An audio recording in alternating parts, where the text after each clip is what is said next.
James Degale versus Lucian Bute.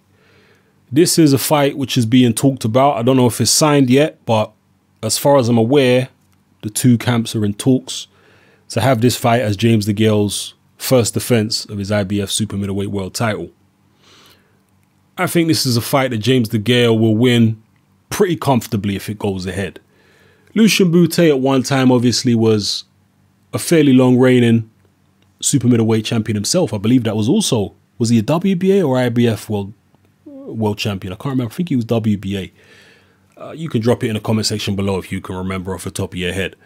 But either way, he was quite a long reigning world champion himself, but was seen as kind of a spoon-fed guy. He weren't in the Super Six, and therefore people felt like he lacked credibility. And then his world came tumbling down when he got cobra'd one night in Nottingham.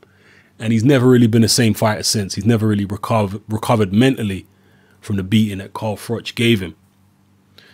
And at this point in time, James Degale is on a high. He's obviously newly crowned IBF champion. He's with Al Heyman now, and he's in a good place. He's fighting on a big platform and making lots of money and doing all the things that he always wanted to do in his career. He's been showing more power lately since this groin injury that he says he's had for quite a while. Maybe at least the first half of his career has been rectified. Now he seems to be punching with more power. Still slaps quite a bit, I'm not going to lie. Doesn't really hit, doesn't turn his punches over and hit with a knuckle part of the glove. Still slapping, but even with those slaps, he's managing to drop people and hurt them pretty badly. We saw that in the Degale fight. That left overhand left he caught Degale with, that was no joke. Degale felt that one. And obviously, in other fights against that, who was the Mexican guy that he fought that also fought Saki Obika? God, I'm losing my mind these days. My memory's going. I'm too old now. But yeah, he fought that Mexican guy that he stopped. And obviously, he stopped Gonzalez at Wembley on the undercard of the Froch Groves 2 rematch. So he's been getting a lot of stoppages. He's been dropping a lot of people. And his power's definitely improving. And when you're going in there with a guy like Lucian Bute, whose punch resistance has always been suspect, really, but it's looked even more suspect after he got cobra'd. And although James Degale, I don't think, is as ferocious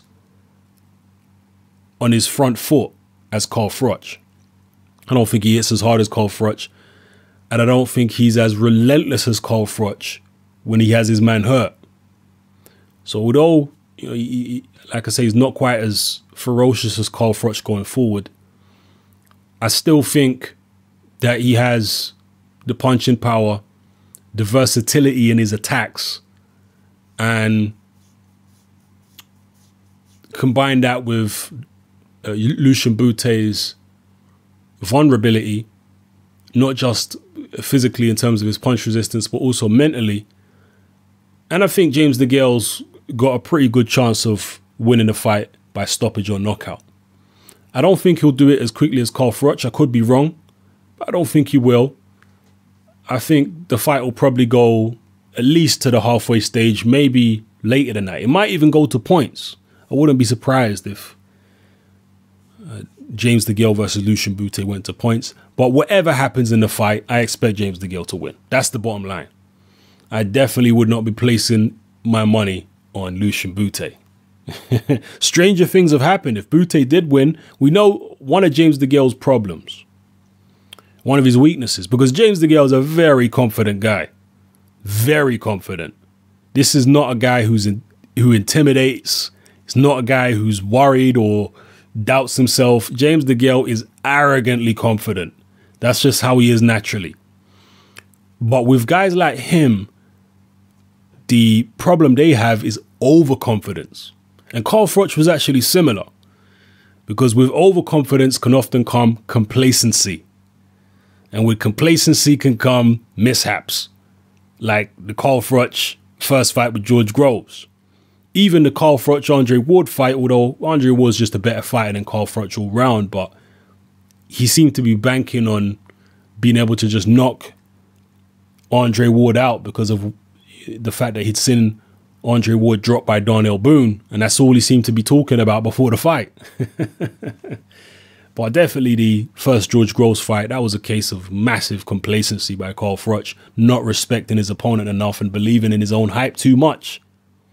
James Degale, also the same opponent, George Groves, in their professional fight, far too complacent, thought he was going to just knock George Groves out in 4 rounds.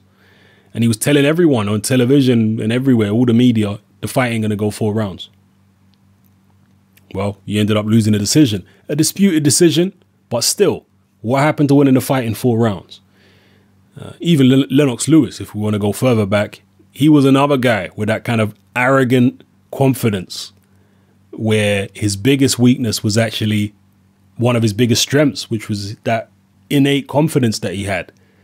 And in the first Oliver McCall fight, it cost him his WBC title. And in the first Hasim Rahman fight, that same arrogance, that same complacency cost him his undisputed world title against Hasim Rahman.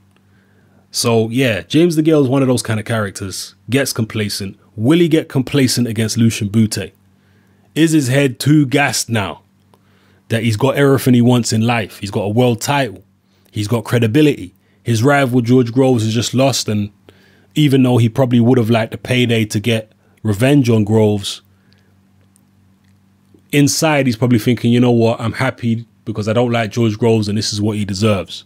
Because when I was fighting in leisure centers on Mick Hennessy cards, he was gloating and turning the knife on me, and now I got a chance to turn the knife on him.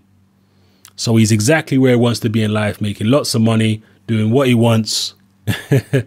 Maybe this is a time when he'll get complacent again. If that don't happen, and I'm going to assume it won't, then like I say, I'm definitely going to be taking James Degale to win this fight. Probably late stoppage, possibly points. So, I don't know. The fight ain't signed yet. Let me know what you think about this matchup. Do you like it as a matchup at all? Are there other fighters out there that you would have preferred to see James Degale fight in his first defense?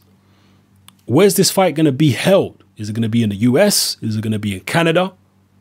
Is it going to be in the UK? I'm not really sure about that. I think there might be some information out there about where the fight's possibly going to be held. It might be in Canada, but I'm not sure. And it's obviously going to be on PBC, I'm assuming. So, yeah, there's a few things to talk about there. Drop them in the comment section below. Let's get a discussion going. Let's see what you guys think. All right? It's your boy Hatman. I'm out.